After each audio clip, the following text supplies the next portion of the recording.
Hello, welcome to Yin and Yang. I'm Renee. I'll be your guide through this module. And I want to say what a journey it's been. For those of you who have truly done the other 4 modules in this 5-module series, you are full of information by now. Please resist thinking you have to memorize everything. The beauty of practicing these alternative modalities is that it is just that. It is practice, never perfect. You don't have to memorize it all. Our bodies, our lives, and our thoughts are constantly changing. You will absorb what you are ready to absorb and what resonates with you. And just keep practicing. Keep challenging yourself. Keep learning, and it will all come together someday. Have faith in yourself that you can take better care of yourself, one step at a time. One foot in front of the other. And don't try and run by thinking you have to know it all right now. I've been practicing these methods since about 2005. And every time I pick up a book and read or a module or take a class with somebody else, I can always learn something new and realize that I've heard that before, but it didn't quite absorb or resonate with me until now. So don't beat yourself up. Just keep practicing.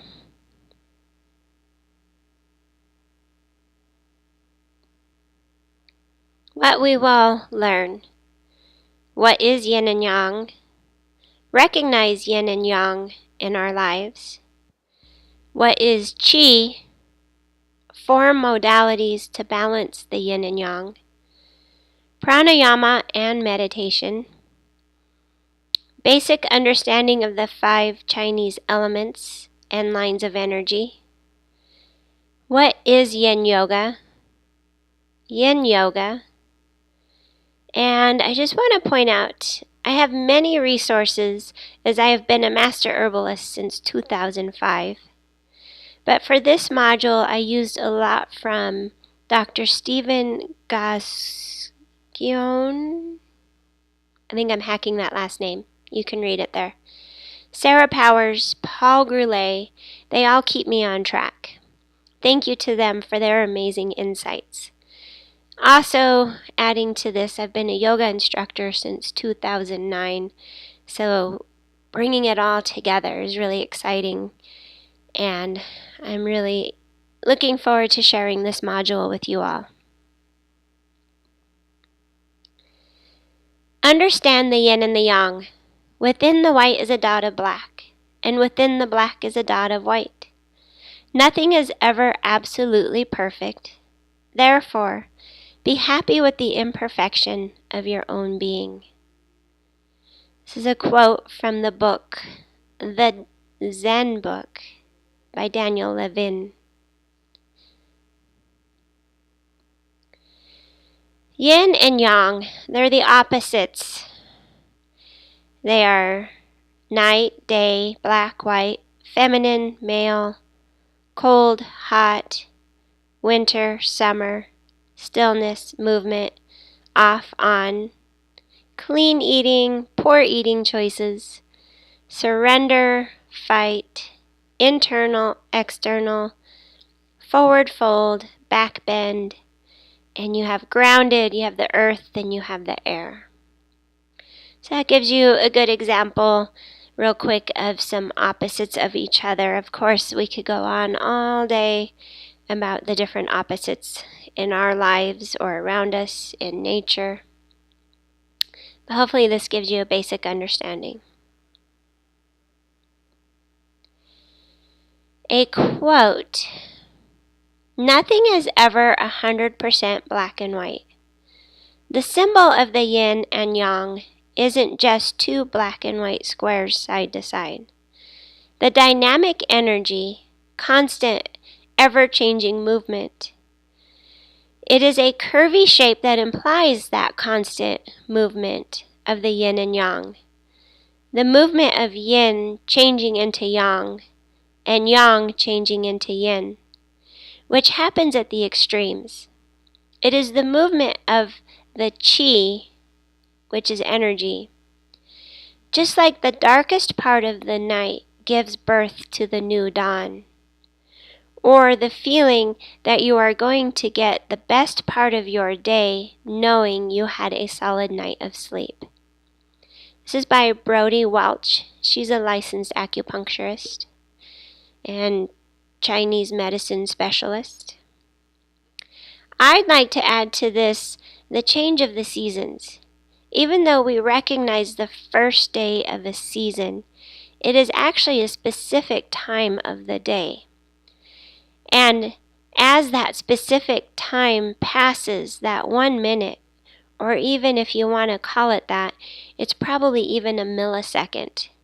But the instant that that change happens, that starts to happen, the light is entering the shortest day of the year and starts to get longer right at that moment, and vice versa. So that concept, even when you look at the yin and yang symbol here, it's more of a swirl and a curve. So at that point in the white where it comes to the itty bitty point and it melds with the black. So even just as she mentions, the darkest part of the night gives birth to the dawn. Also, right before the sun comes up is known to be the coldest time of the day. So at that coldest moment of the day, we start to warm up again.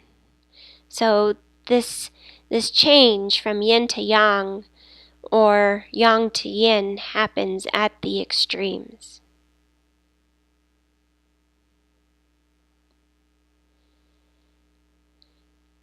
This slide covers the functioning energies of yin and yang, reflect our relationship with nature, how we are affected by the time of day and of the year. Remember, there is no absolute, though. Nothing is ever 100% black and white. But in autumn, we have the yin within the yang. So that's when the end of summer is coming, right? We're coming off the heat of the summer. So the change is the yin starting to enter the yang. And the black balances the white. And it's your sunset. So at that time of day when the lightness is ending at the sunset and the darkness begins. For winter, it's yin within yin.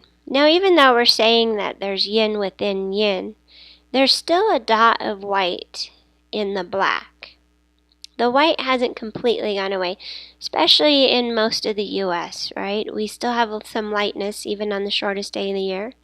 Now, when you get closer to the North Pole on the shortest day of the year, they do have some moments where there is no white within the black when you're talking about the lightness and darkness. And winter is more related to midnight rather than the sunset. It truly is the yin within the yin, the darkness within the darkness. Then we have the yang within the yin. So as we get to spring, we're coming out of the yin, and you start to have a sampling of the yang coming into the yin, and the white starts to balance the black. And also, spring would also, or this time when you have the yin, the yang within the yin, would also be the sunrise, where the light is starting to enter the blackness. And then you have summer, which is the yang within the yang.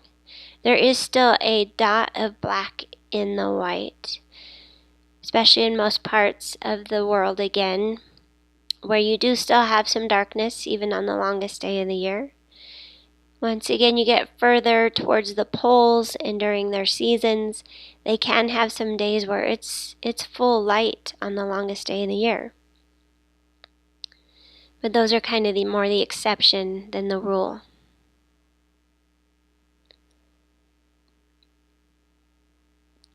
Yin and yang in our lives.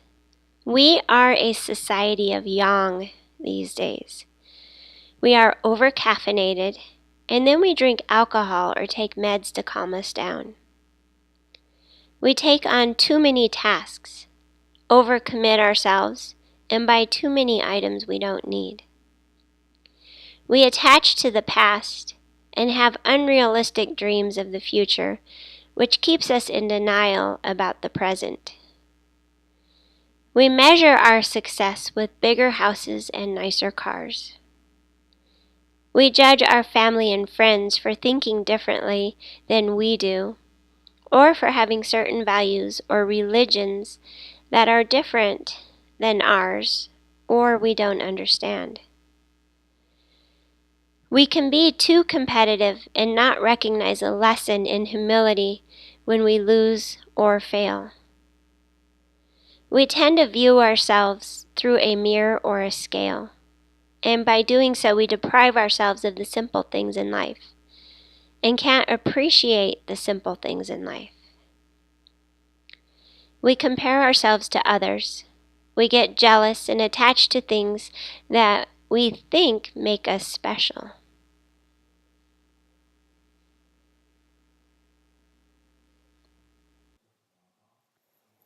We need more yin.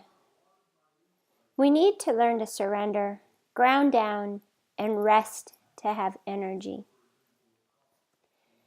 I'm going to go off on a little tangent here. One of my favorite stories I like to share with my yoga students is to think about panning for gold. If you've ever learned the theory of panning for gold, or even if you haven't, I'm going to talk about it. You take a pan, kind of like a pie pan, and you go to a stream or a river and you scoop up a pan full of rock, sand, water, and then you kind of swish it around and you keep swishing lightly, letting some of the water escape and letting the sand and the pebbles escape. In theory, gold is heavy. It's the heaviest element that you've scooped up in your pan. It's heavier than rock. So in theory, the gold is settling to the bottom of the pan and you're sifting the excess pebbles and sand out to hopefully be left with gold at the bottom of your pan. So a really good example, gold is even a form of money. It's traded, it's coveted. We buy gold jewelry as a gift for our loved ones. It's very much coveted. But it's not up high where we can't reach it. It's actually deep below the surface. And we need to ground down and recognize what is right there in front of us and appreciate what is right there in front of us as it settles to the bottom.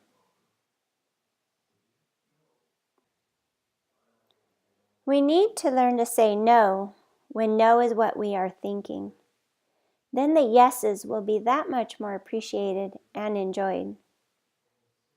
We need to learn to live in the present moment, cultivate our passions, and realize the dream can be a reality if we can clearly see what is right in front of us and appreciate it. We need to be content with a smaller house and money in the bank or more time with family and friends. We should be happy for our family and friends for thinking differently than we do, or for having certain values or religions that are different than ours, or that we don't understand. To do this, we are celebrating diversity and freedom of choice. We can learn from our mistakes and celebrate the ability to enjoy having sports and hobbies. We can learn deprivation creates obsession and embrace moderation as the key to a balanced life. We can become the change we wish to see in the world. We truly can.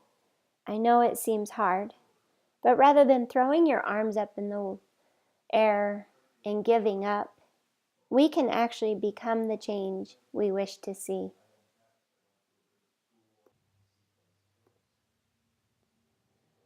Now, we are not talking about flip-flopping overnight or giving up everything.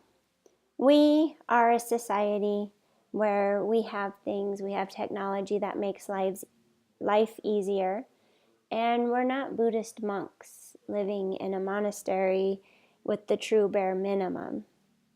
But moderation is key.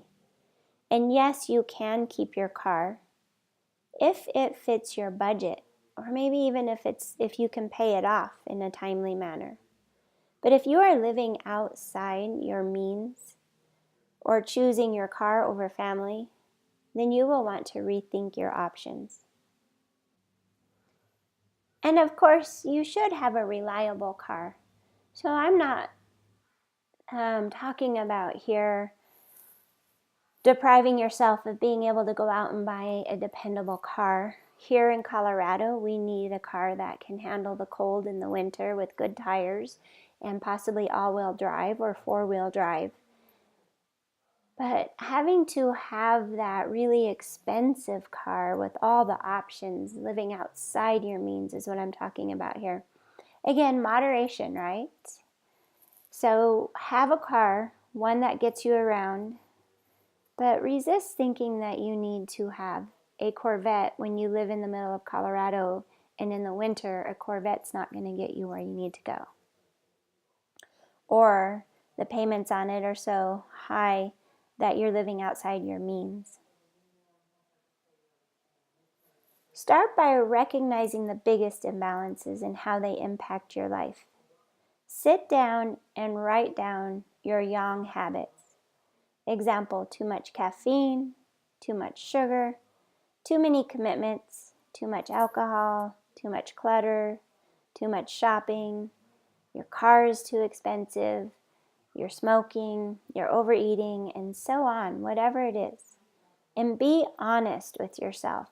Resist lying to yourself. That is the denial of too much yang. When we get too much yang going on in our lives, we start to really live in denial. We even almost start to believe that this is our life. This is the way it is. There's no changing it. That's yang. Stop living in denial. Then I want you to write down how you want to see yourself. What is it you are missing? What you truly need to feel whole or complete. How can you self-soothe yourself without creating stress around it? Like retail therapy might feel soothing at the time until you get your credit card statement. Not so soothing, is it? If you do spend money, make it an investment into you, not an illusion of who you think you should be. Like an investment into you might even be getting a massage, something that's going to help you feel better, more relaxed, rather than buying a really expensive purse or spending money on something you just don't need.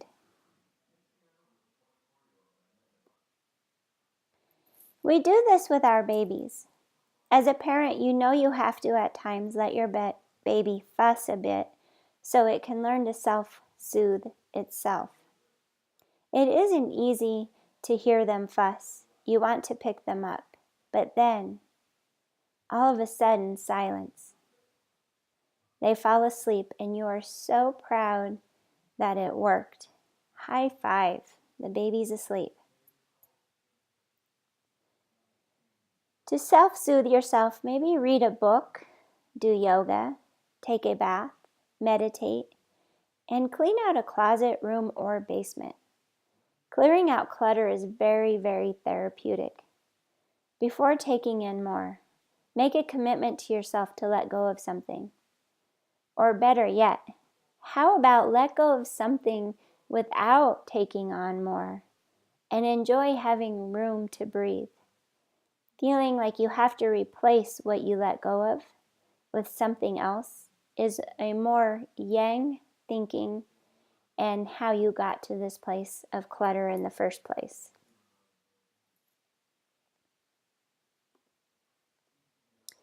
What is qi? It's pronounced chi or chi. I'm obviously talking right now, so it's easy to tell you guys that. But literally, the word qi means breath, air, or energy. Qi is life force. It is the constant and dynamic movement of the yin and the yang within us and around us. In Ayurveda, life force is referred to as prana. So if you relate more with the term prana, then it's the life force in us. As we breathe, we create life force. We get air inside of us, the oxygen, and that creates the energy. So the life force. In Western society, it can also be described as the blood that flows through you and gives you life. But remember, our blood carries oxygen. So it still can be referred to as that breath or the air or energy. It's just your life force. In Hawaiian, it is aloha. Yes, as a tourist, we know aloha as a greeting or salutation. But it is actually a blessing and a feeling you feel inside and around you.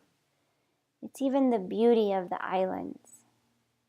So to tell someone aloha, you are wishing them good chi or good prana or good energy. I threw in the Hawaiian reference to point out that every culture or region has its form of chi. But for the purpose of this module and learning the Chinese meridians and such, I will use the term chi throughout.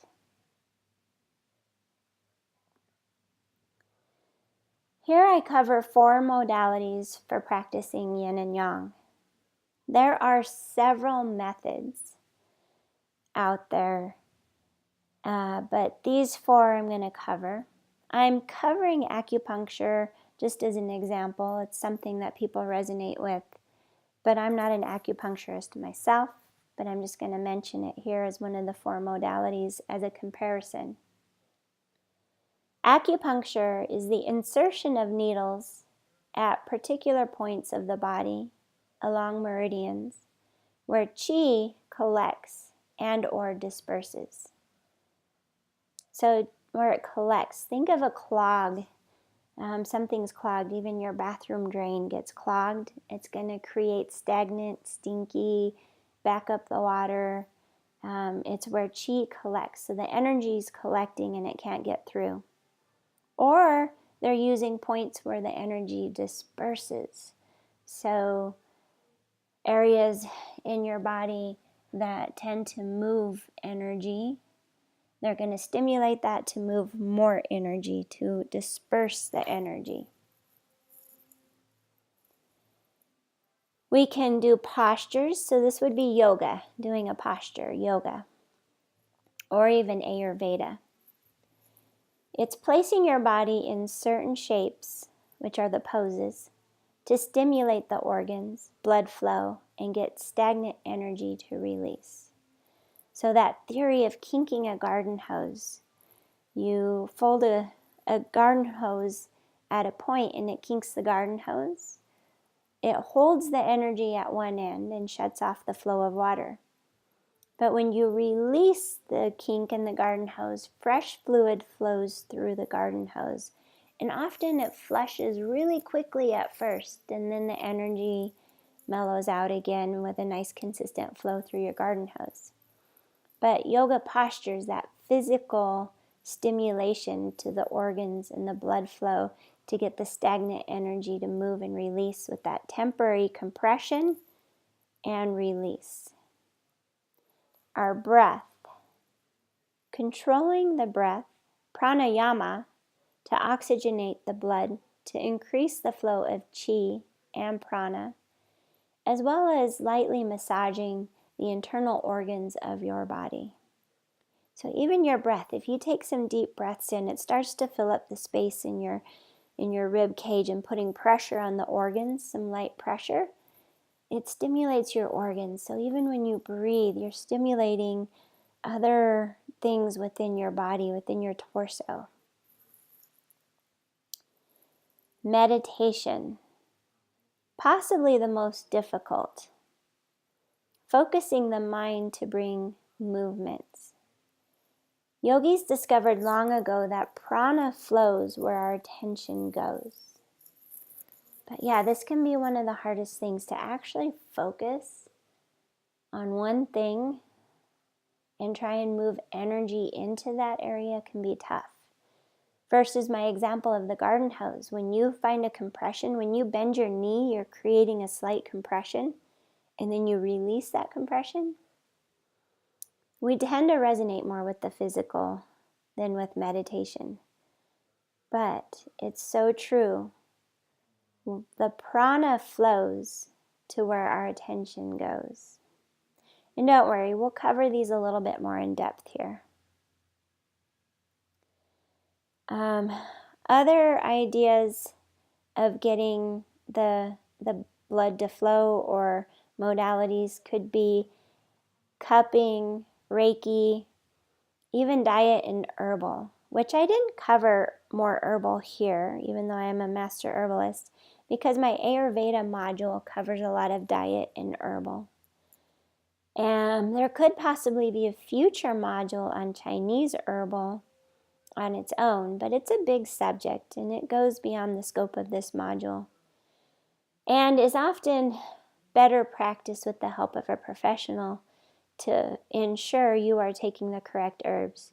You don't want to spend money or waste money on something you don't need, so it's best to truly know what you need. If you go to an acupuncturist, they also work with herbs. Not only are they going to place the needles in certain parts of your body, but it's not uncommon for them to send you home with some kind of tea to drink or capsules of herbs for you to orally take to further the treatment with them. And of the 4 modules that I have here on the screen, 3 of these 4 can be practiced at home as a complete yoga class on your own. They are not used to 100% replace the benefits of acupuncture. If someone is very out of balance, acupuncture might be one of your best avenues. But in a situation of being short on money or not in a place where acupuncture can be done for whatever reason, the other 3 modalities are very powerful and better than doing nothing for your body. You need to do something. The idea again is to get stagnation flowing, whether it be stagnant thoughts, emotions, chronic ailments, or something you actually consumed, like poor diet choices, too much alcohol, or even pollution from sitting in traffic. I think you can get the picture of what needs to get moving, getting that stagnation to flow. Ideally, though, if you could do all 4, you possibly could get the best results. But something is always better than nothing. We will focus on breath and meditation first. I cover these concepts and ideas in more depth in the whole series of Cultivate Your Inner Yogi. They were in modules 1 and 2, actually in 3 and 4 as well when it gets into the meditation, because you get into the chakras and the 8 limbs. So if you are just doing this yin and yang module or skipped ahead to this module and want to dive deeper into breathing, Ayurveda, and eating for your dosha type, or more ideas for meditation like goal setting, intentions, affirmations, mantras, the 7 chakras, 8-limb path of yoga, then I highly recommend finding time for the other 4 modules.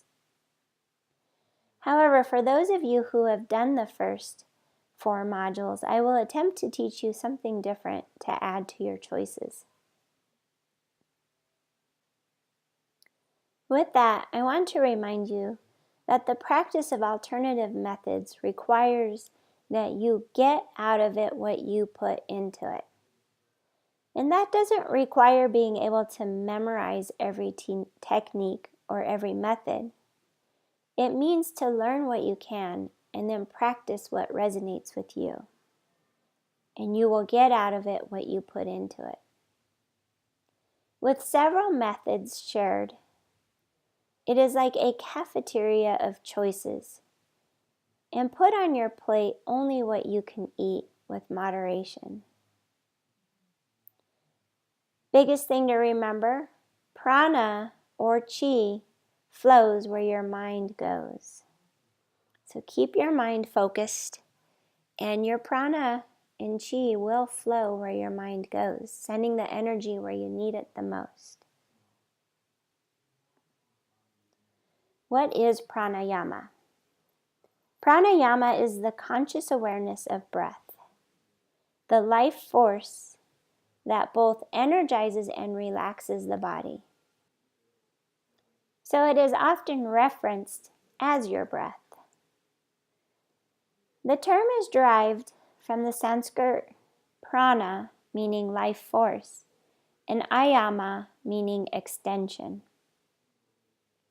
Pranayama is an integral part of life, yoga, and Ayurveda. The controlled breathing enables a rhythm of performing yoga poses, relaxation for the mind in meditation, and the life force of Ayurveda. Remember, Ayurveda is the knowledge of life, and prana is the life force. And we don't have life without breath. Some of that came from the first two modules. So if you're just doing the yin and yang module, soak that in as best as you can. But if you're interested in doing the other two modules, let me know. It is also covered in the 8 limbs, which is module 4. All right, breathe like a turtle. To breathe like a turtle is a slow, deep breath. A turtle actually can live to be 100 years or more, and they breathe very slowly. As a matter of fact, a sea turtle comes up to the surface, takes a couple breaths, and then holds its breath and can go down to the bottom of the ocean. At the bottom of the ocean, a resting or sleeping turtle can remain underwater for like 4 to 7 hours. That is pretty efficient.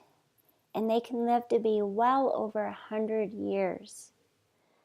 Now, I have a dog, and I love him more than anything in the world, quite honestly.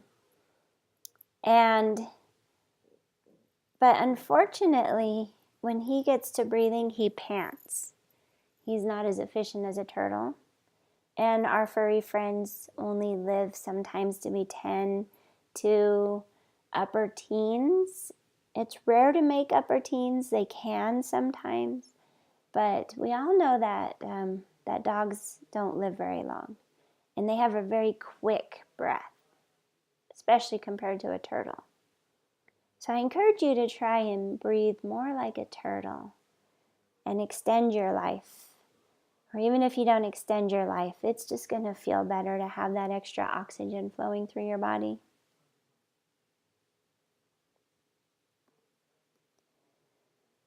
All right, some yin and yang breathing to stimulate the qi. The practice of taking in just as much air as you give out and vice versa. This can also be a good analogy of life. Make sure you're taking in just as much as you're giving out. You are ensuring the inhales and exhales are of the same length. A deep breath will stimulate and massage your inner organs to get the qi flowing.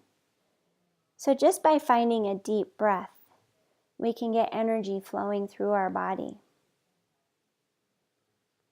Inhaling is yang. It represents fullness.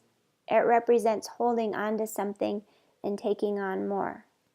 Also, when we are scared, worried, concentrating, on the go too much, and so on, we hold our breath.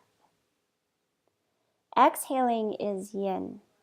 It is the emptiness we feel. When that emptiness is interpreted clearly, it gives us room to breathe and surrender.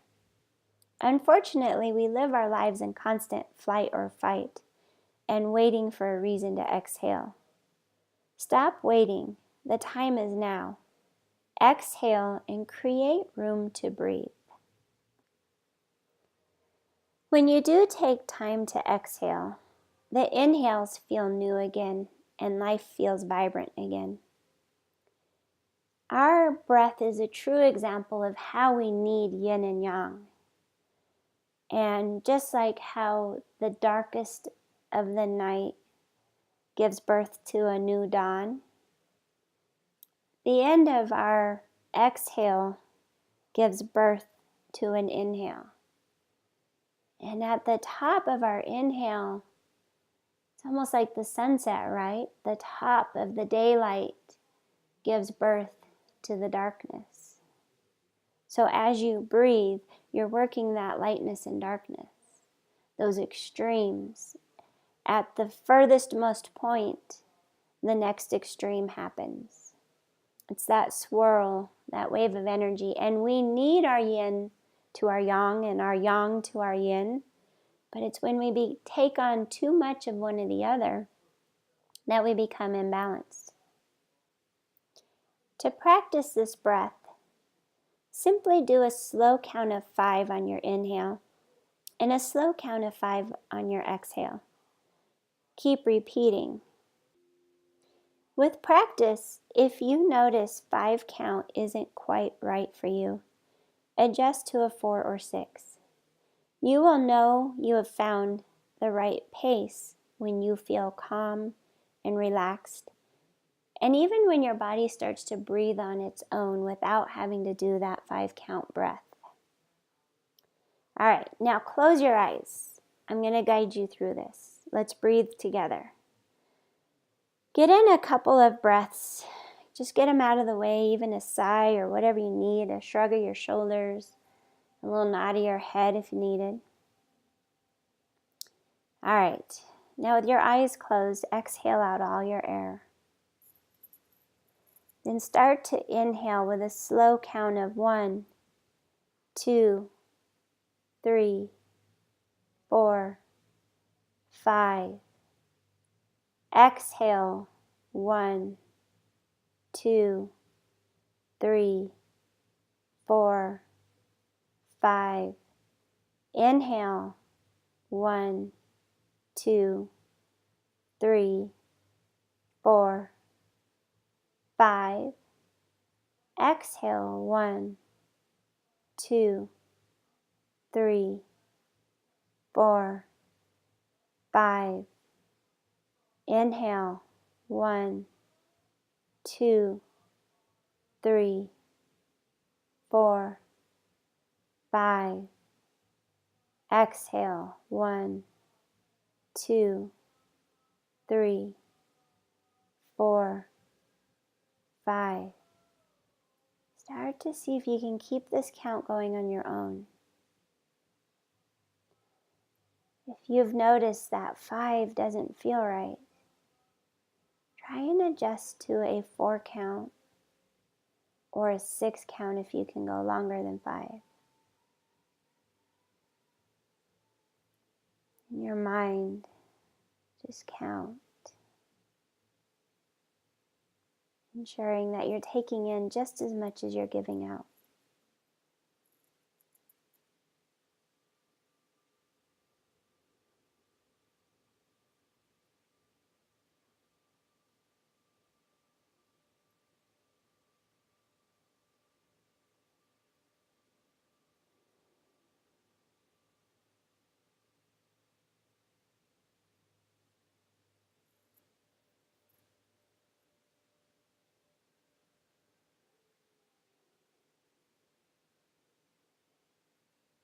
Couple more cycles.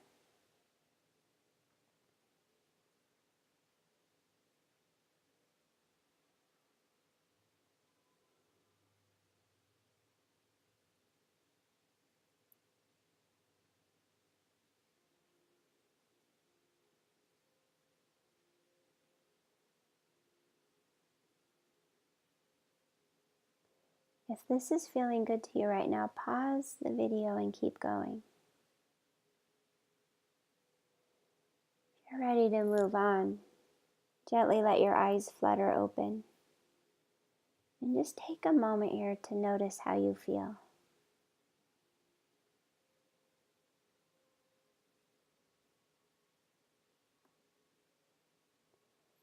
All right, moving on. Meditation. There are many things in life that are beyond our control. However, it is possible to take responsibility for our own states of mind and to change them for the better. It is possibly the most important thing we can do. It is the only real antidote to our own personal sorrows and to the anxieties, fears, hatreds, and general confusions that beset the human condition. Meditation is a means of transforming the mind. Techniques that encourage and develop concentration, clarity, emotional positivity, and a true sense of nature of things. By engaging with a meditation practice, you learn the patterns and habits of your mind, and the practice offers a means to cultivate new, more positive ways of being. Regular work and patience creates nourishing, focused states of mind that can deepen into peaceful and energized states of mind. Such experiences can have a transformative effect and can lead to a new understanding of life. The other 4 modules in this series, Cultivate Your Inner Yogi, have several ideas for meditation. So if you want to tap into those, if you've learned those, or again, if you'd like to explore the other 4 modules, let me know, or research how to get a hold of them. But just let me know. I love to talk to people. So if you're only watching this Yin and Yang module, let me know if you'd like to venture into the others. All right, this is from a book, Insight Yoga by Sarah Powers. Meditation to stimulate chi. It's the most direct and often most difficult. However, yogis and scientists agree that our state of mind is directly related to the quality of our energy body. Yogis discovered long ago that prana flows where our attention goes. Someone who has a focused mind, that if free of emotional afflictions, will experience very few chi disharmonies. It is a focused and spacious mind that draws chi towards the core of the body like a magnet. So whatever you can do to attract good energy to the core of your body like a magnet. And remembering that the energy flows where our attention goes.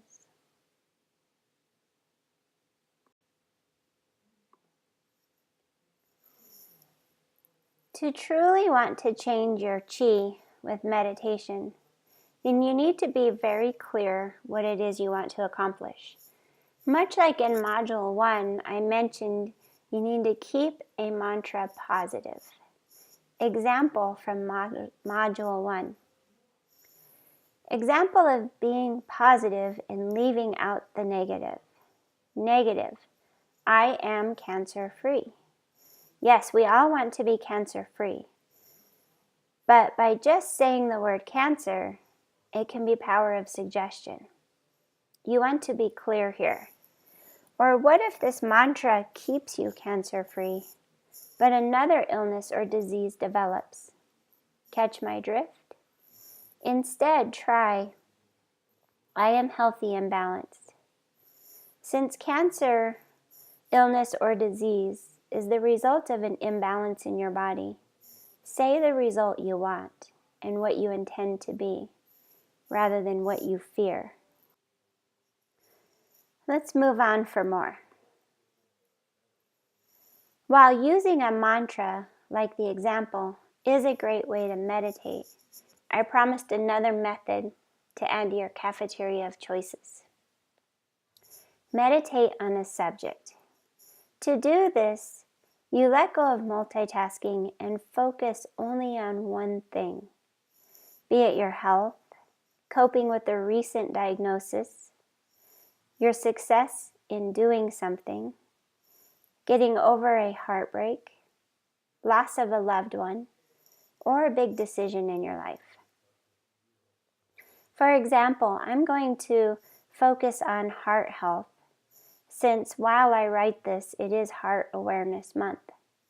For example, we are starting from a place of someone who just got their blood work back. They have high cholesterol and a family history of stroke or heart attacks. Little disclaimer here. I am not a doctor or saying meditation is a cure. That is a bit extreme. But trying to promote that power of suggestion is a powerful thing and helps to work towards a better daily lifestyle. Also, to quote Sarah Powers again, our state of mind is directly related to the quality of our energy body. All right, take a seat someplace safe. So if you're driving right now listening to this, you might want to come back to this at another time. But if you can take a comfortable seat and take a couple of deep breaths, start to find a consistent breath, maybe even the 5-count breath that you just learned, and close your eyes. So truly close your eyes. I'm going to walk you through a little meditation on focusing on a subject. And again, I'm using heart health as our example here. Everybody can use a little bit of extra love for our hearts. So your eyes are closed. Start to find your breath. Exhale out all your air. Inhale to a slow count. 1, 2, 3, 4, 5. Exhale. 1, 2, 3, 4, 5. Start to find this on your own. I'll pause for a moment as you set up your breath.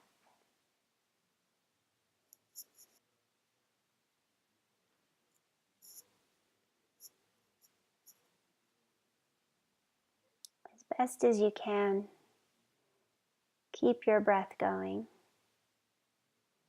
Often, once you set up your breath with the 5 counts, your body starts to learn the pattern. And once your body learns the pattern and starts to breathe on its own, taking in just as much as it's giving out, you can start to focus on your subject.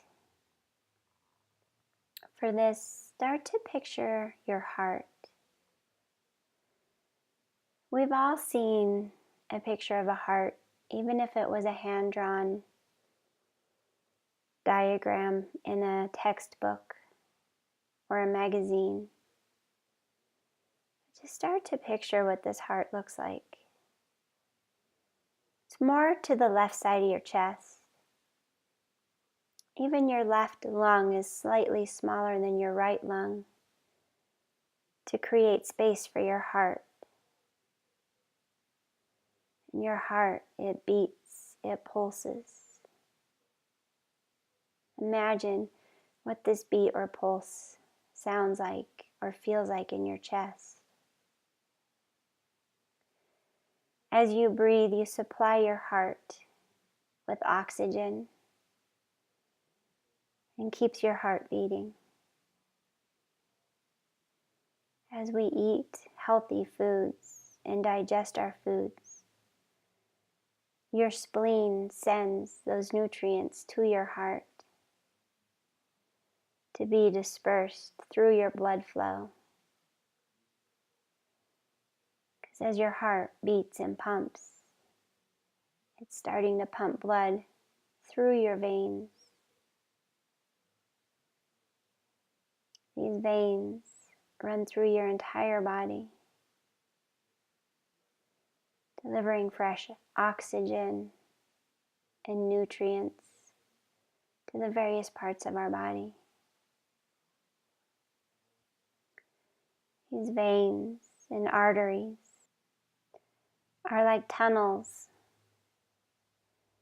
The blood freely flows through, unobstructed. with the ability to get to everywhere it needs to get to. It's the deep, deep colors of red, even blue. It turns red when it's exposed to the surface, so if you cut yourself, what we see is red. But if you focus on your circulation from the outside of your body, you can see the blueness in the veins. Just imagine these deep, rich colors flowing throughout your body. As you breathe even deeper, taking in even more oxygen, as you start to even become more aware of what you eat, how you consume, honoring your heart and your circulation through feeding it healthy foods, breathing in fresh oxygen. You start to realize that your body is a precious thing to be honored, to treat well, to honor your body, honor your health, honor your existence, knowing that all of this starts from your heart. And as you start to appreciate your heart more and everything it does for you, it motivates you to want to take better care of your heart, better care of your body.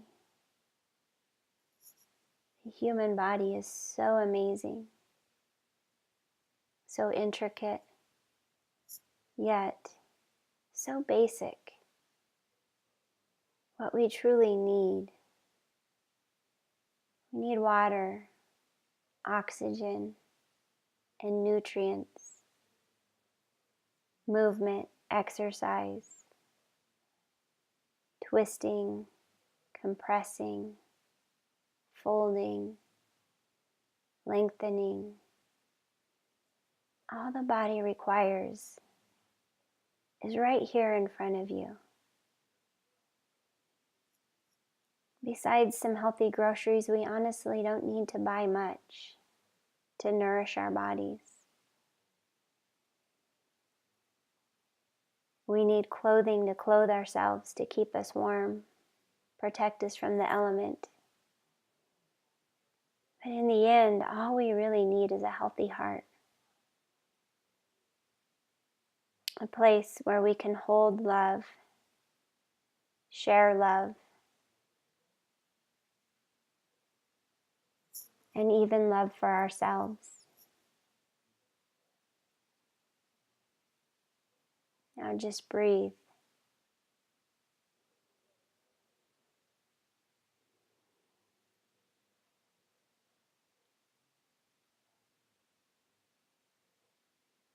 Finishing with a mantra. I am healthy and I am balanced. I am loved and I give love. I honor my body. I honor my life. And I honor my true authentic self. And as I even bow to myself, namaste.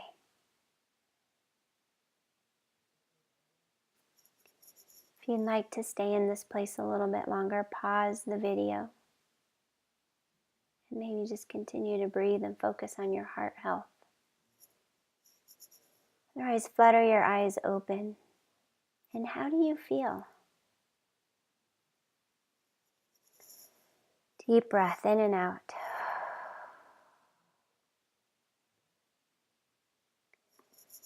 All right. The basics of the 5 elements. The duality of yin and yang can be expanded into 4 elements, which correspond to the 4 seasons. We did discuss this a little bit earlier. This is when the lightness of summer starts to introduce the darkness of winter through fall or autumn. And then the darkness of winter starts to introduce the lightness of summer as we go through spring.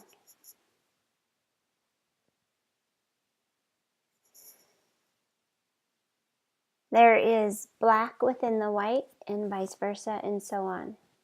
Also, each element has a yin and yang organ.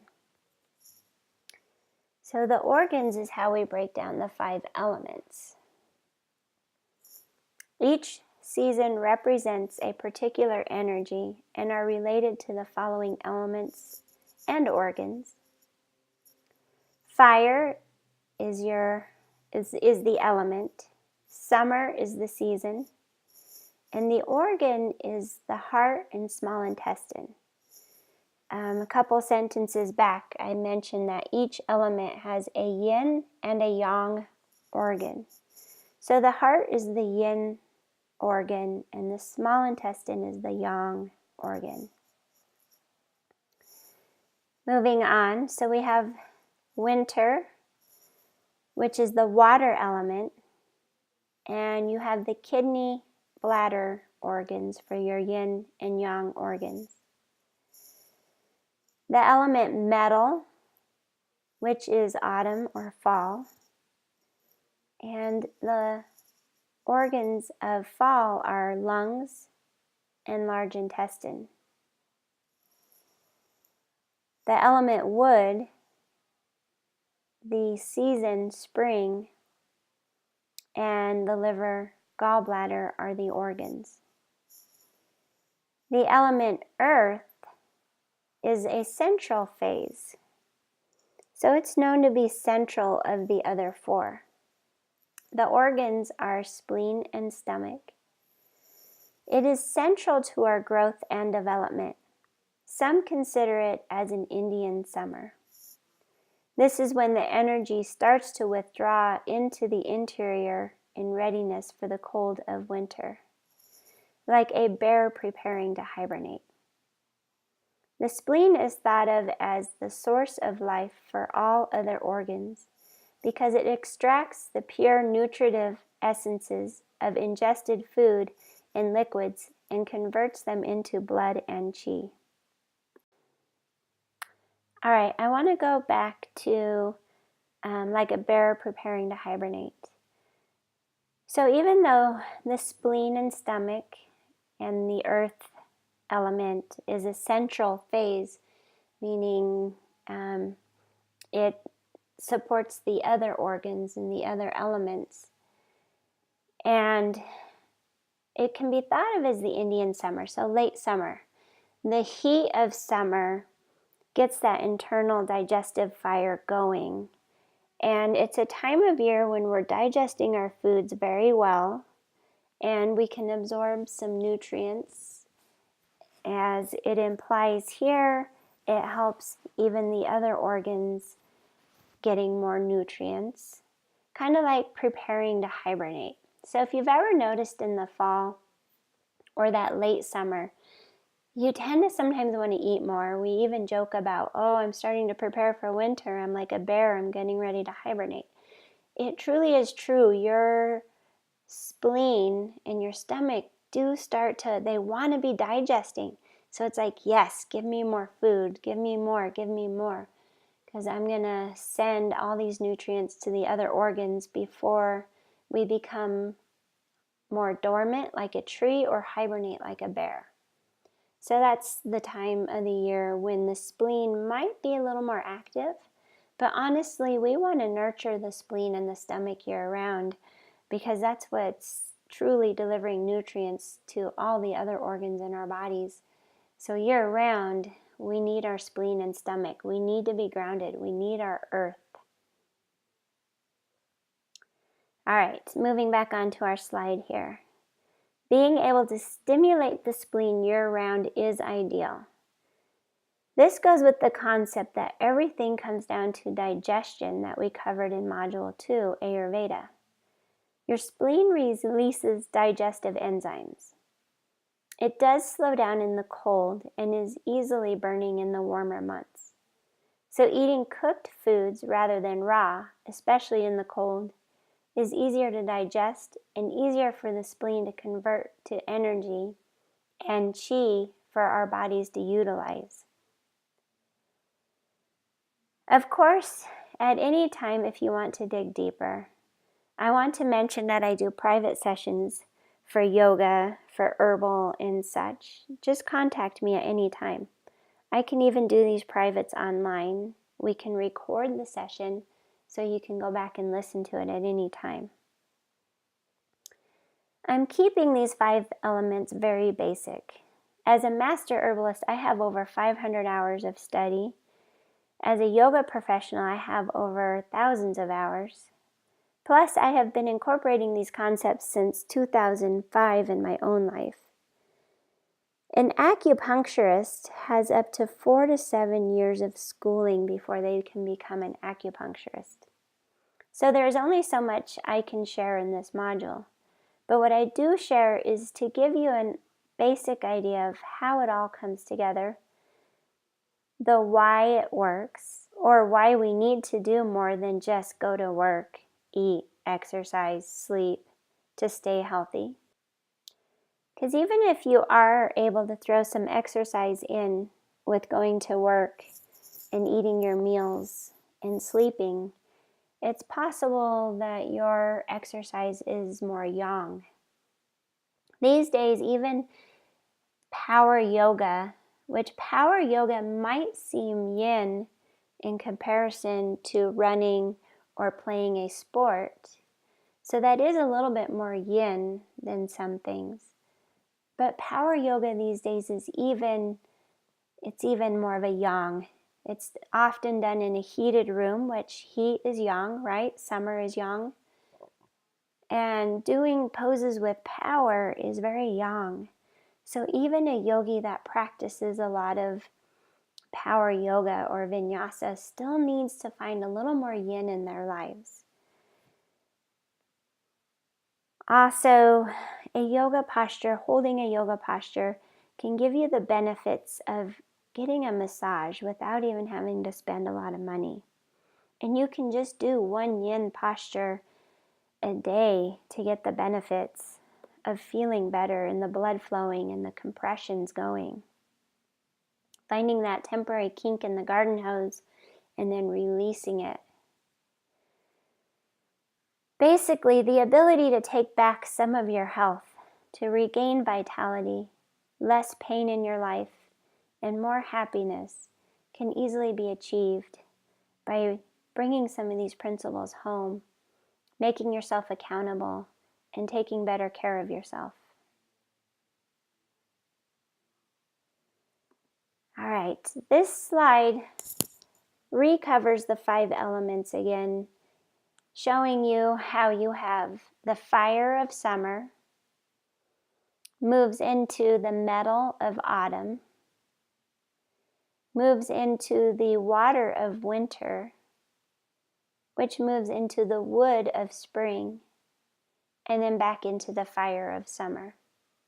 And the earth is very much a central phase, the spleen and stomach, trying to keep it as happy and healthy as we can year-round, so that the spleen and stomach, as it breaks down our food, it sends nutrients to the heart in the fire of summer.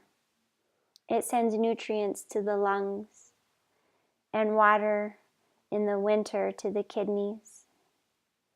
And in the spring, the liver is renewing again, just like a tree growing.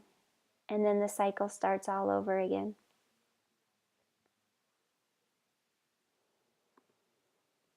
All right, meridians. The Chinese Taoists founded the science of acupuncture, which is described as the flow of qi through pathways they called meridians. It is qi in all its forms, that keep us alive. Traditional yoga and acupuncture texts say there are thousands, if not millions, of meridians running through the body. The picture to the right is a simple example of the meridians.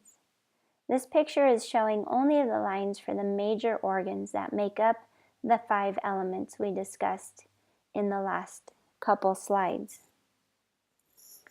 The 5 elements are used to cultivate vitality and balance for a daily lifestyle.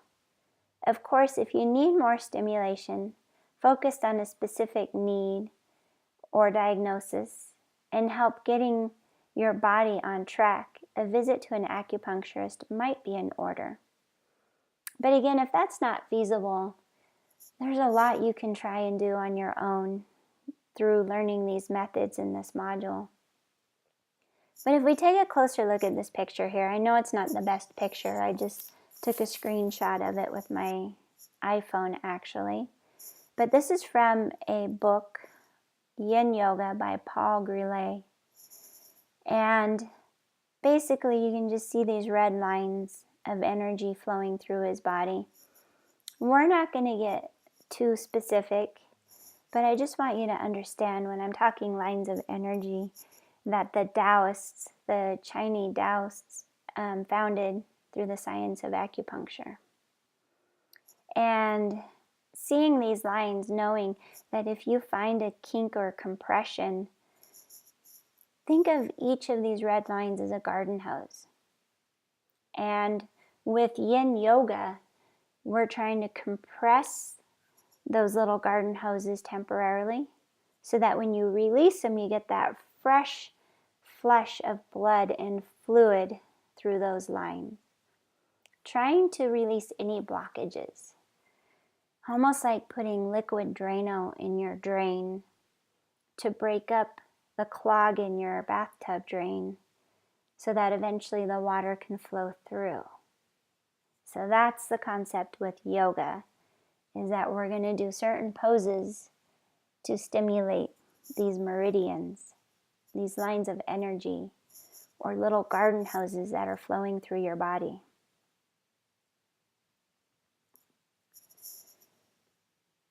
Before we move on, I want to note that you do not need to memorize the meridians. We only discuss them so you have an understanding of how and why acupuncture, acupressure, yin yoga, and so on work.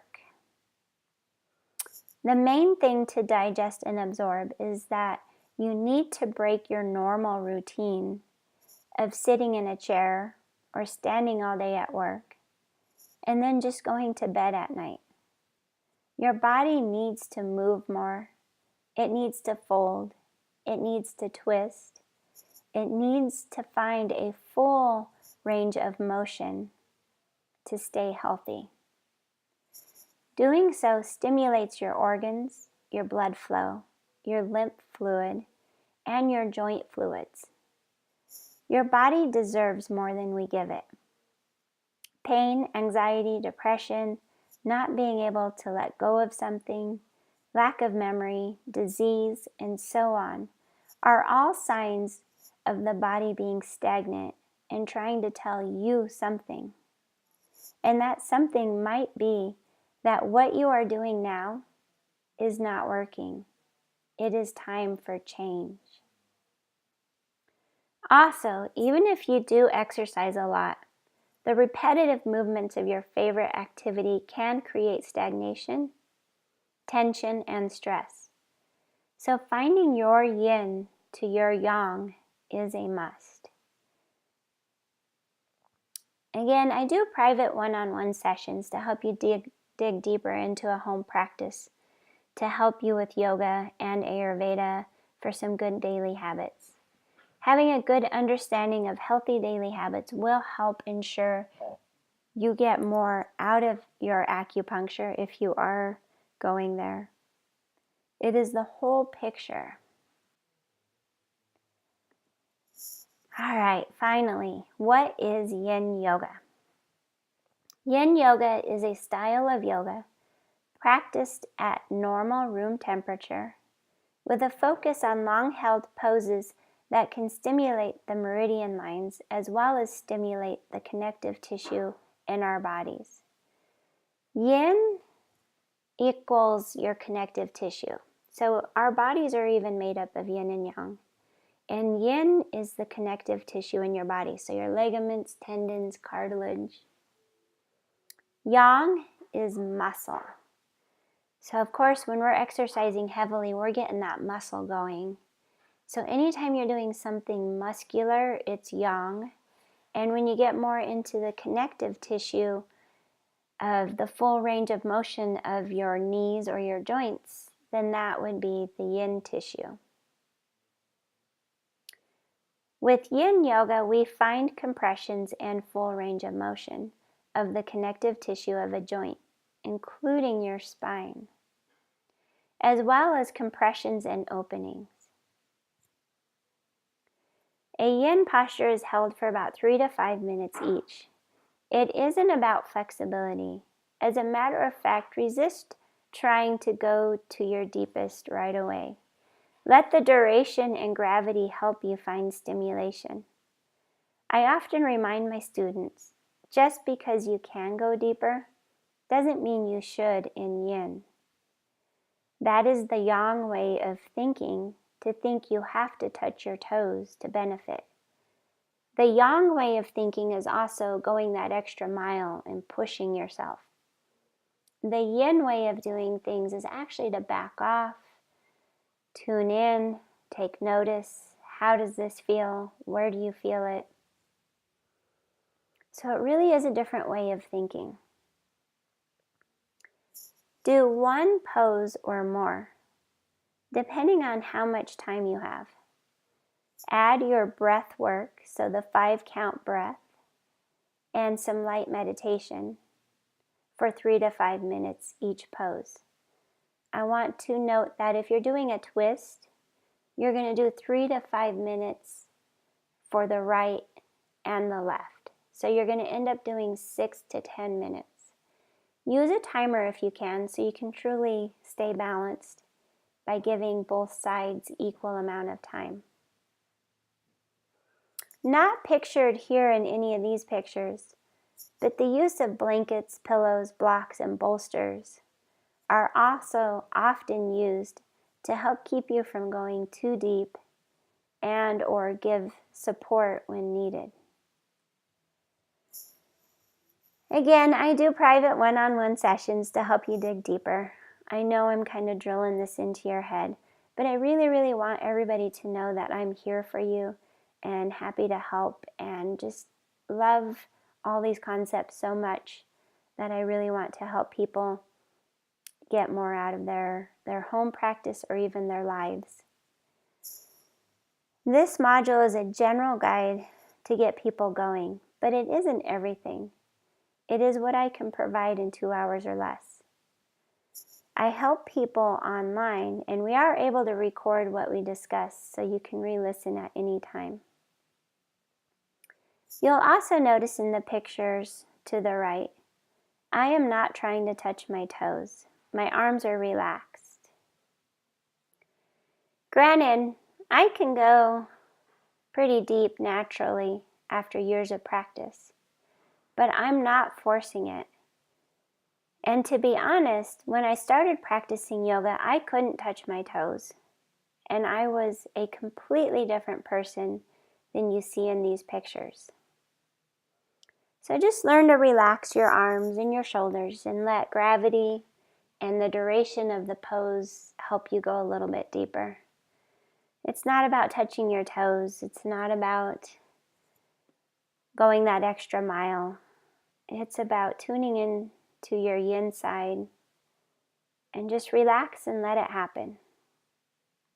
No forcing, just being yourself, finding your breath, doing some light meditation, maybe repeating your mantra, or doing the focused meditation on letting go of multitasking and focusing on one thing, like we did with the heart health.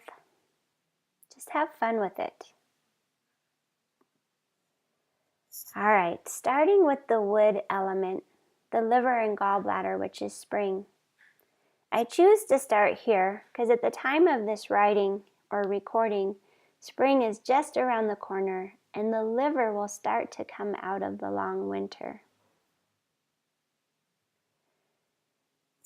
Characterized by a tree in springtime, bursting forth with new growth and activity after the quiet of winter.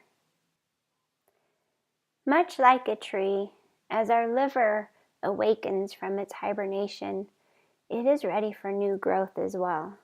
We start to feel more energy. We start to have some cell turnover. The body cleanses a little bit, lets go of whatever it started to hold on to through winter.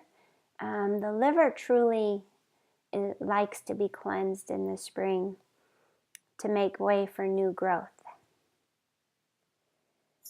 Our liver ensures the smooth and harmonious flow of energy through the body. Pain and emotional disturbances are common symptoms of low qi in the liver. That is why winter can be so hard to endure for some people. As the liver kind of hibernates through winter, we become seasonally depressed and the body can ache. Also, any form of depression usually comes from a low functioning liver, and our liver can be low functioning really at any time. But what I'm talking about here is the common cyclical patterns that some of us experience, that even if we don't suffer from true depression, we can suffer from some seasonal depression through winter. When the days are short, it's cold outside, our liver is somewhat dormant and hibernating, and the smooth and harmonious flow of energy is low. So it's very common to experience that. But it's when somebody, their depression keeps going longer than just seasonally, that person really needs to get some help with what they have going on in their lives. Liver qi balances are linked to and not limited to arthritis, cramping, muscular weakness or stiffness, feeling off-center, fatigue, vertigo and dizziness, depression, headaches, migraines, eyes, spots in the eyes, anger, irritability, jealousy, irregular hormones, allergies, sensitivities, and so on. The time of the liver is 1 to 3 a.m.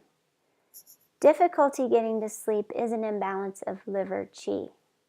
Now, the time refers to the Chinese medicine, the Taoists believe that, or studied and figured out that there's a certain time of the day when each of our organs is functioning the most or low functioning the most. But the time of the liver is between 1 to 3 a.m.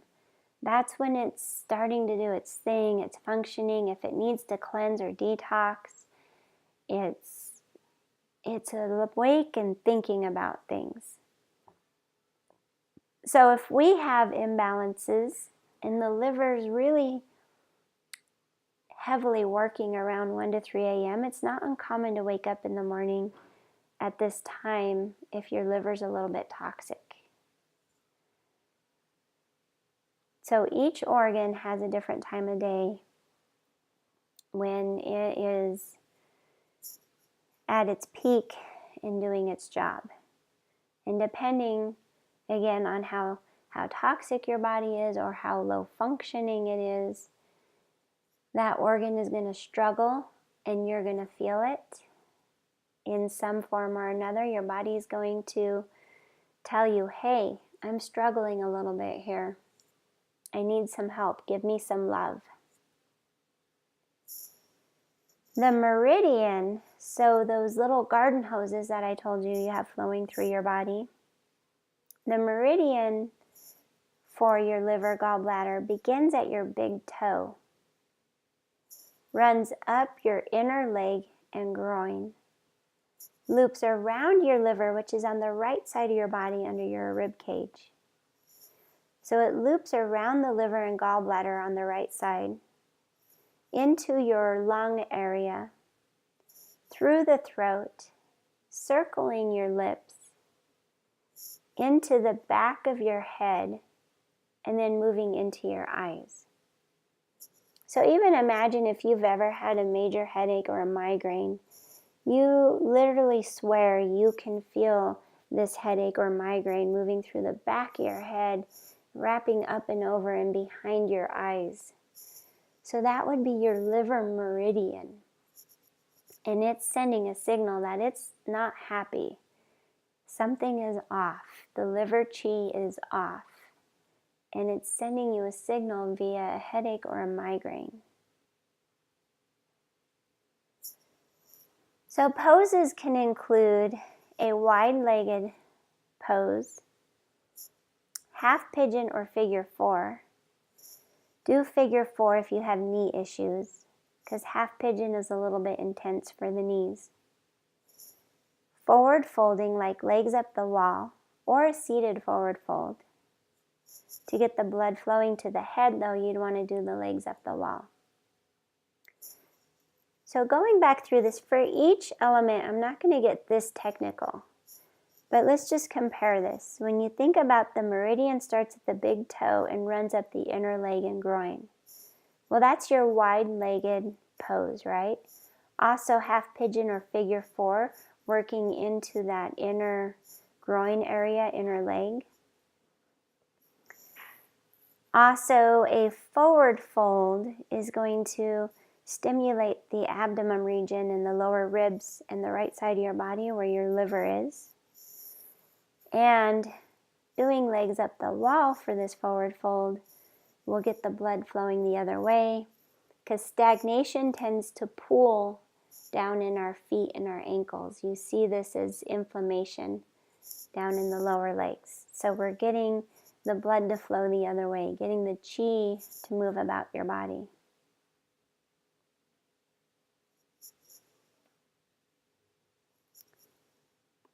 All right, this next slide is actually showing pictures of these.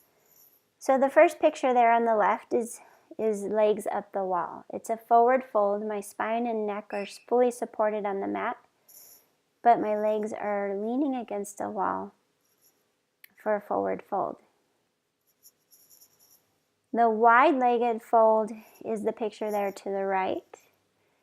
You can clearly see how that might stimulate the inner groin and inner legs, the meridian of the liver gallbladder. And the half pigeon down there in the lower left, one leg is lengthened back behind me as the other leg with the knee bent, shin is underneath my chest. And the figure four is the picture there to the right where Mojo, I think, is giving me a kiss. So the figure four, again, I have the right leg bent at the knee and the shin drawing across my body. But you have less pressure in the knee than what you do in the half pigeon. You want to do one of these poses or do all of them. Do as many as you want. Add your breath work and some light meditation for 3 to 5 minutes each. So obviously the half pigeon or the figure four, you want to do 3 to 5 minutes for the right leg and then 3 to 5 minutes for the left leg. Pause these slides at any time if you want to reference these pictures and do some poses real quick. Otherwise, moving on. Fire, the heart and small intestine, which is summer. It's the ideas of heat, redness, brightness, and activity. Corresponds to summertime and midday. It is the yang to the yang. So at the hottest part of the day, the midday, in summer, that is the true yang to the yang. Your heart, when your heart gets beating, it moves blood through your body, you warm up, you start to sweat, your body temperature rises, And your small intestine is, remember, each of these has a yin and a yang organ. The small intestine in the summer, it's easily able to break down your food and help you digest your food in the small intestine. So in the heat of the summer, that internal flame is burning brightly and you can digest your food easily. This is when raw vegetables tend to digest a little bit easier than having to cook your vegetables in the winter. You can eat raw vegetables when the small intestine, that internal fire is burning to break it down. Also, the heart transforms energy from food, takes in oxygen, and via the blood delivers nutrients and oxygen throughout the body. Holds a place for gratitude, humility, appreciation, and politeness. The meridian points on the heart meridian. Remember, the meridians are those little garden hoses from that picture, those red lines. But the heart meridian may be used to treat disorders of the mind, such as confusion and delirium. When imbalanced, sadness, depression, joylessness, isolation, cruelty and hatred when in excess, when small intestine is out of balance, poor sorting, and unclear information and emotions dominate. The time of the heart and small intestines is 11 a.m. to 1 p.m. So that midday time again, remember it's summertime, and in the midday, that's when your yang is truly yang and the fire is burning. This is when heart energy is strongest. Heart attacks are more common around noon if the strong energy has become obstructed. I thought that was a really interesting fact. The meridian begins in the middle of the body and runs down into the small intestine before it makes a turn upward, moving through the diaphragm into your lungs, across the front of the clavicle, and down the inner arm, ending at the tip of the thumb. So the heart and small intestine meridian really stays in the upper body. It doesn't even move down into the legs like the liver gallbladder did. So poses would include more the upper body stimulation. So Sphinx or seal, a full forward fold bend, so you're compressing the abdominal region, and supported heart/fish pose. I have some pictures of these. So you can see in the upper left, there's the supported heart/fish pose. I have a pillow underneath my shoulder blades and my backside there. Notice my tailbone is on the floor. My booty's touching the floor. It's just my heart, the back of my heart that's supported to open that meridian, the front line of my body. Sphinx is the picture there to the right, where I'm holding my heart open and lifted off the floor with my forearms and my elbows. Seal is like Sphinx, but you straighten the arms and get your heart to hover. So it's the same pose, only instead of resting on my elbows, you'd press down into your hands and straighten your arms. It can be a little bit intense for some people and not for everybody.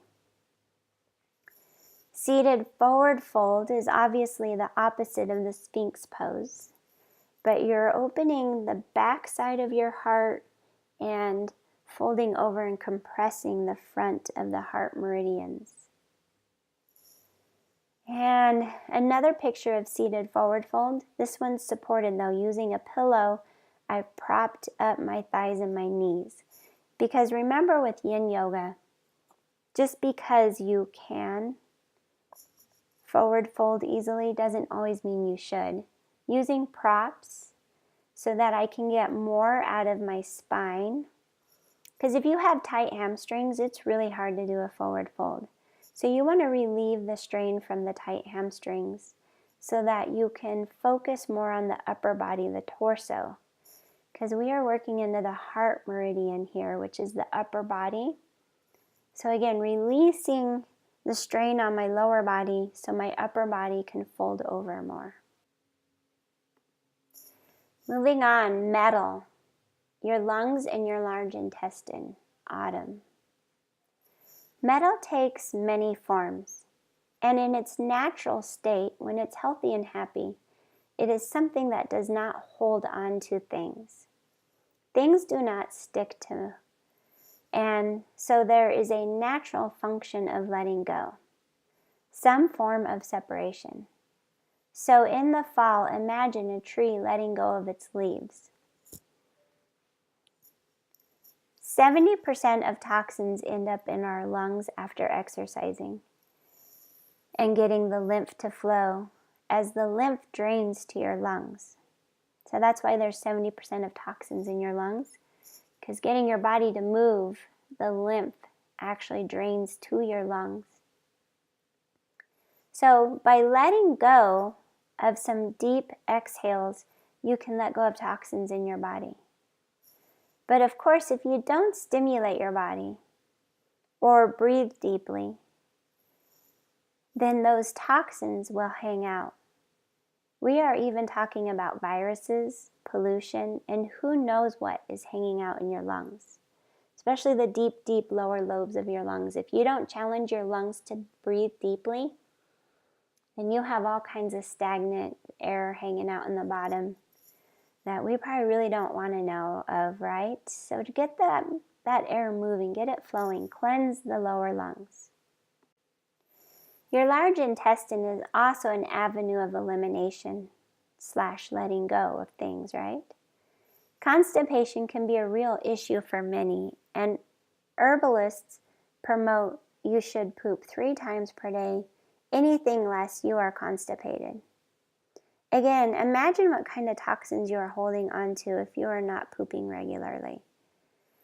So you have a major metal imbalance if you can't let go of things.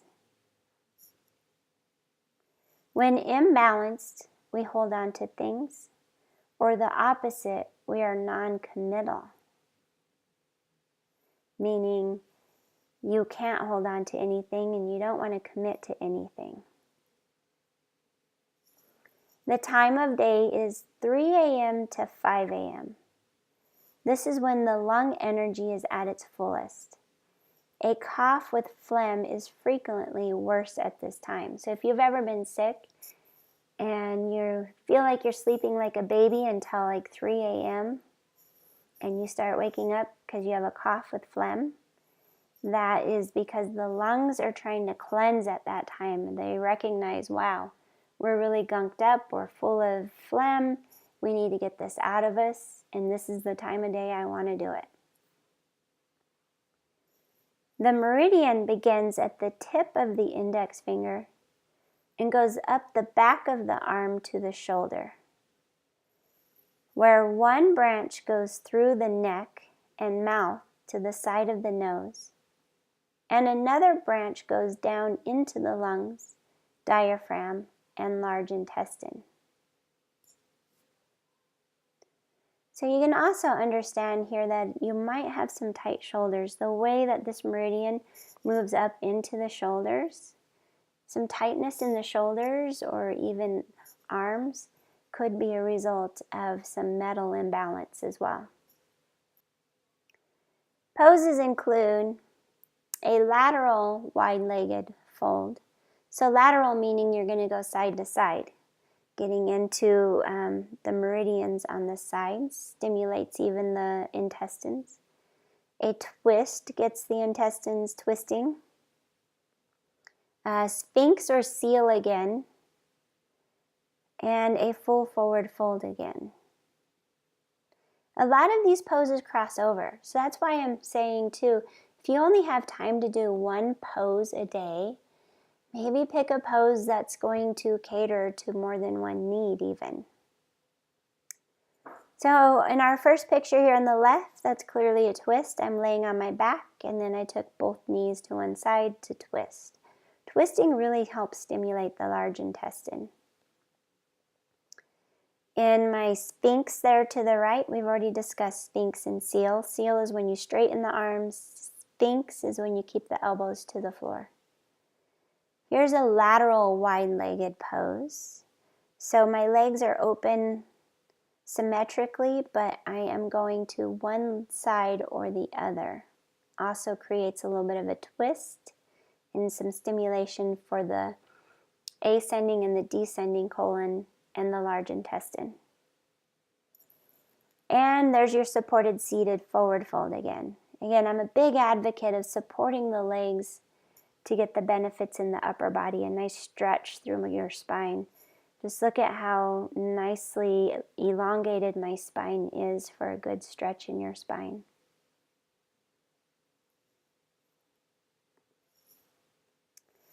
Earth. Remember, this is our central organ and element. It's the spleen and stomach. Earth is known to have a central role, meaning it supports the others.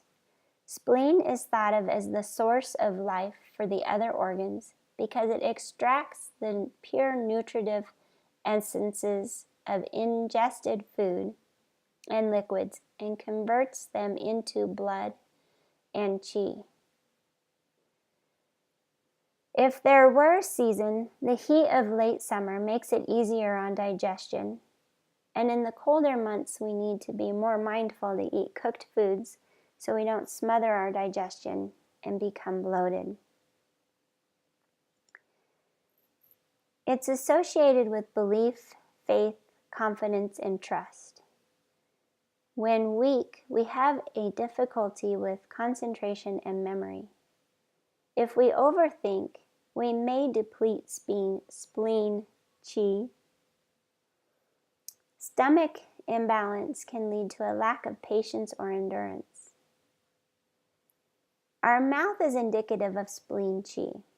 Mouth ulcers, that's actually hard to say, mouth ulcers, sore gums, bleeding gums, and toothache are often the result of a stomach or spleen imbalance.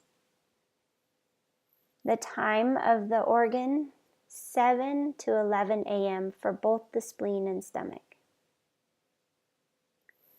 So sometimes eating a good breakfast, it's a good time of day to eat between 7 to 11 a.m., eating your biggest meal of the day. If you tend to have digestive issues, eat your biggest meal of the day between 7 and 11 a.m. for the most opportune time to digest and get the benefits. The spleen meridian begins at the side of the big toe, up the inside of the legs, next to the liver channel. So it runs parallel with the liver channel. It goes into the torso through the groin, enters the stomach and spleen, through the diaphragm, chest, and heart, ends at the root of the tongue. So the root of the tongue would be basically the back of your tongue. The stomach meridian begins next to the nose, goes down into the stomach and spleen, and moves down along the top of the legs and ends at the second toe. Remember, the organs, even though we list them together with their element, they are the yin and the yang of each other. So sometimes they can have their own meridian. Poses include a twist, low lunge, fixed firm, which I have a picture of fixed firm with the water element, which is coming up. Sphinx, which is pictured in the fire and metal element. We've already covered Sphinx and Seal.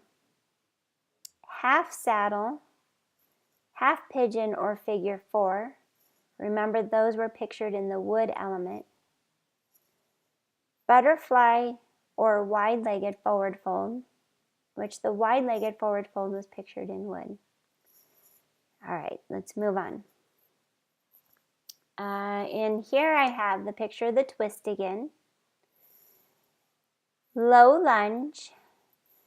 With this variation, I have my back knee to the floor so that I can really lean into the front foot and get a good opening through the front line of my thigh and hip and even lower abdominal region. Half saddle is down there to the left. Basically, I have one knee bent with the heel pulling back towards my glutes and the other leg long. Some people call this kind of like a hurdler's pose because you look like you're trying to jump over a hurdle. This pose can also be done lying down or supported with pillows and blankets. So if you have knee issues, I encourage you to sit on something to raise the level of your hips. I'm actually sitting on a block in this pose. You can't see the block, it's hidden under my booty, but I am propped up with a prop in this particular picture to make it a little more accessible on my knees. And we have the reclined butterfly. Reclined meaning I'm laying down, but my legs are in butterfly, meaning soles of my feet are together and my knees part open like a butterfly. You can clearly see how this would get into the inner leg meridians. So this pose is actually would probably help with liver as well. So if you wanted to work on your liver as well as spleen and stomach, you could do reclined butterfly. Water. Kidney and bladder, and is winter. Kidney is responsible for the water balance in our bodies, also related to strong bones, and it generates marrow, which passes up through the spinal column to the brain. Mental activity, memory, and concentration are a result of kidney function. Intellect, intelligence, and wisdom, insight, and quality of intelligence, will, ambition, and drive all will come from healthy kidney and bladder elements as well as meridians. An imbalance would have fears and phobias, high blood pressure, hypertension, back pain, swelling and bloating, poor lower body circulation. So this truly would be where your feet and ankles and lower body is taking on swelling and inflammation. There's things pooling down below and getting stagnant in the lower body. Your ear health can be indicative of qi. The ear is the same shape as the kidney. Deafness and tinnitus are frequently the result of kidney imbalance. Urinary bladder receives impure fluids and expels them. So your kidney releases down to your urinary bladder area anything that it doesn't need or that it's already used and now it's become waste, and then you expel it, let it go. If your body is super toxic, your kidneys might try and flush and make you pee more often, trying to get out of your body whatever it dislikes. The time, 5 to 7 p.m., your kidney energy is at its peak.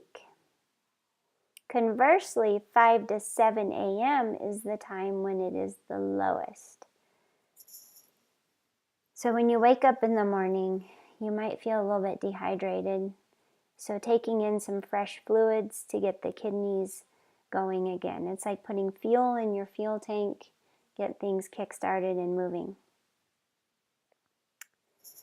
Your kidney meridian begins at the little toe, runs through the sole and arch, up the side of the knees and legs, enters the torso at the tailbone, up along the ligaments of the lower spine, connecting with the bladder and kidneys, then externally over the abdomen and chest, internally flowing through the liver and lungs, up through the throat, and ends at the root of the tongue.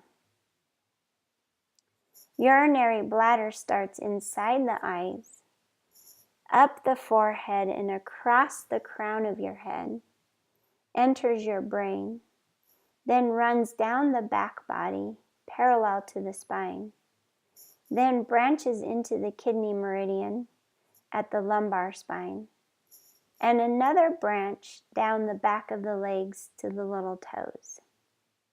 So your urinary bladder actually does connect back in with the kidney meridian. As you notice here, these meridians connecting in to the forehead and the crown of your head, the eyes, the brain, and your kidney urinary bladder is a big part of maintaining water balance in your body.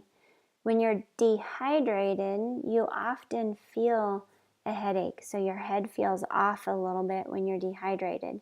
So maybe seeing a correlation here with some of the connection of the meridians and how they work and how you can end up with a headache when you're dehydrated. That whole connection. Again, the only reason why we're learning these meridians is so that maybe you can start to make a connection with why things work the way they do in our bodies and how doing certain poses or feeding our bodies what they need and hydrating our bodies so that these meridians are healthy and happy and flowing clearly like an unkinked garden hose. Poses include butterfly, twist, fixed firm or saddle, and sphinx, legs up the wall, wide-legged forward fold. And of course you can see where I put in there where you can find these pictures if you need to look at these pictures again. Saddle I don't actually have pictured anywhere. It is similar to fixed firm. You can Google saddle. Basically what happens though, well, let's go to fixed firm. So let's go to our pictures. On the right you see fixed firm. My inner thighs are together and my feet are to the outside of my hips. Saddle, you actually have your feet underneath you, so you wouldn't see my feet. And you let the knees part open. So the knees come apart and the feet are underneath you. It's an intense little back bend, and it's not, neither fixed firm nor saddle are for everyone. There are modifications of it. You can stay seated. You can do the half saddle, which was pictured a couple slides back. So there are alternatives. If somebody's comfortable in fixed firm or saddle though, they're great poses to get into these meridians. To the left though, you see the wide-legged fold with legs up the wall. So I included the wide-legged fold. I'm laying on my back and my legs are against the wall. So I just kind of include the legs up the wall part to get the inflammation and the blood flowing from my feet. Because remember, the edema and the swelling settles down in our feet and the ankles. So anything you can do to get that lower stagnation flowing. There's the regular legs up the wall, so my legs are together and straight up the wall. And seated butterfly. The other butterfly you saw was the reclining. I was laying on my back. Either way though, the soles of the feet are together and your knees are open like butterfly wings. Not as easy to see here in my seated pose. But if you go back to the last slide, you see the laying down version. All right, let's wrap this up. Finding your yin to your yang is a must. And prana or chi flows where your mind goes. Remember, most of us are living a yang lifestyle. So you really need to find your yin to your yang. And keep your thoughts clean and clear. Because the energy flows where your mind goes. Breathing and meditation for 3 minutes to however long you want to.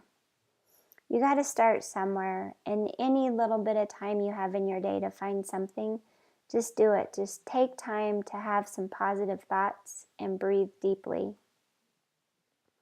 I do have some pre-recorded guided options in my freebies section on NamaStream. NamaStream is the website that you are streaming this module from. If you're watching this module right now, more than likely you're streaming it from NamaStream. So just go back and find my freebie section. Remember, you do not need to memorize the meridians to benefit from this.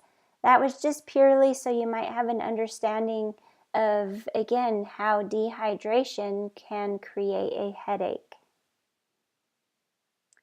Main thing to digest and absorb is that you need to take a break from your normal routine and stimulate your body. And to stimulate your body for better health.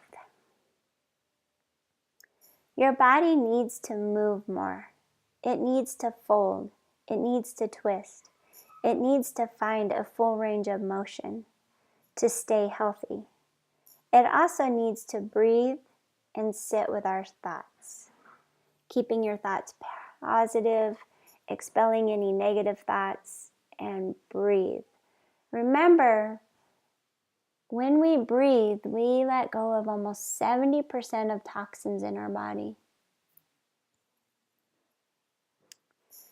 Doing so stimulates your organs, your blood flow, your lymph fluid, and your joint fluids.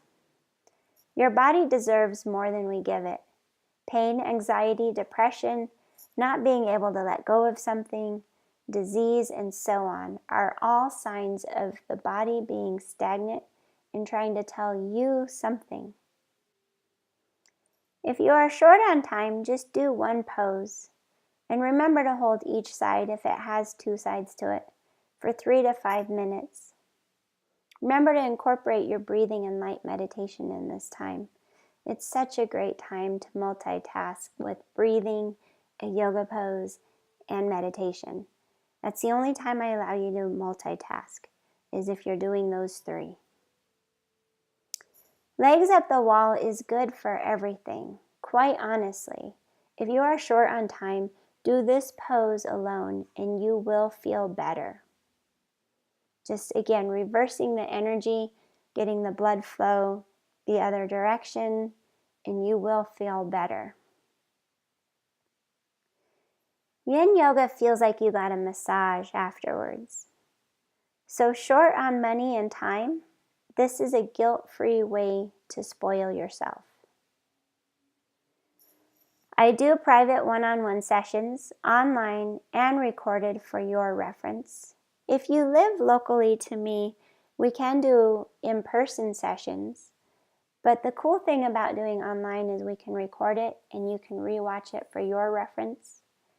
But I'm happy to do in-person one-on-one sessions as well.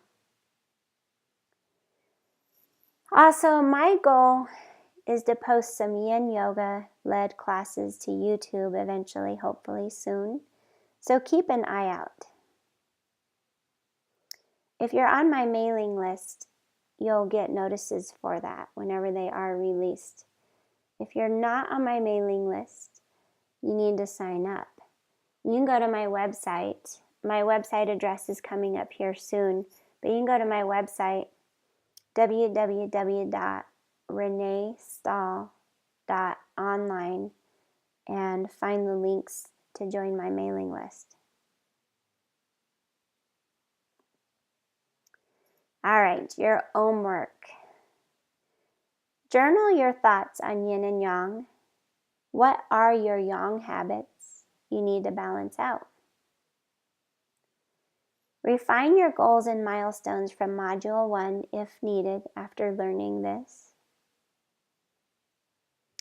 Continue to meditate, breathe, or just take time to sit with your thoughts.